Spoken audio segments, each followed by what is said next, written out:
It may be the dystopian future. Let's talk about the dystopian future.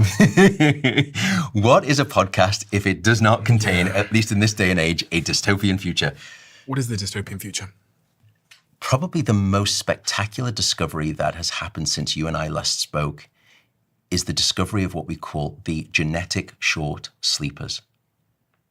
These are individuals who, by way of a genetic mutation, can survive on as little as 6.25 hours of sleep, in other words, 6 hours and 15 minutes of sleep, and they show zero impairment in their brain or their body. They can do just fine on 6 hours of sleep.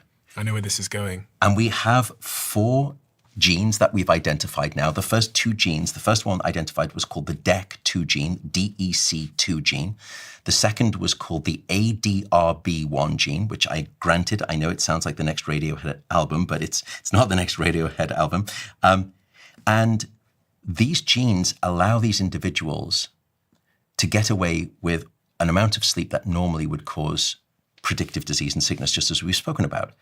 So at this point, probably some people listening are thinking, I think I'm one of those people. Just to put it in context, the probability that you will be struck by lightning in your lifetime is 0.0064. Highly unlikely.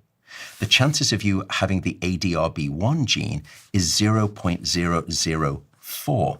And the ADBR1 gene is the short sleeper gene? Is one of the short sleeping genes. So in other words, you are statistically more likely to be struck by lightning in your lifetime than you are to have that short sleeping gene. So the probability is low. By the way, why is this the case? Why do they get away with this? And we've discovered now by using sort of genetic manipulations, we understand why. First thing is that they have a much stronger wake drive during the day. So you and I and all the rest of our mere mortals will have these kind of like oscillations in our consciousness throughout the day where we'll have dips where we feel a bit sleepy and we're dragging and then we'll kind of get... They don't have that. They have, it's like a light switch, like a dimmer switch. You and I, we may sort of go up to like 80% brightness when we're awake. And then sometimes it will flicker and then we'll go down and we'll have pretty solid sleep. Maybe sort of, down to 20%, but the lights are not quite off, where sleep is good, but not amazing. These people have an all or nothing phenomenon. They are all 100% bright light throughout the day. And they can maintain 17, 18 hours of wakefulness, no problem. And then when they sleep hard. They have much more efficient sleep. Remember we spoke about sleep efficiency and I want it 85% or above.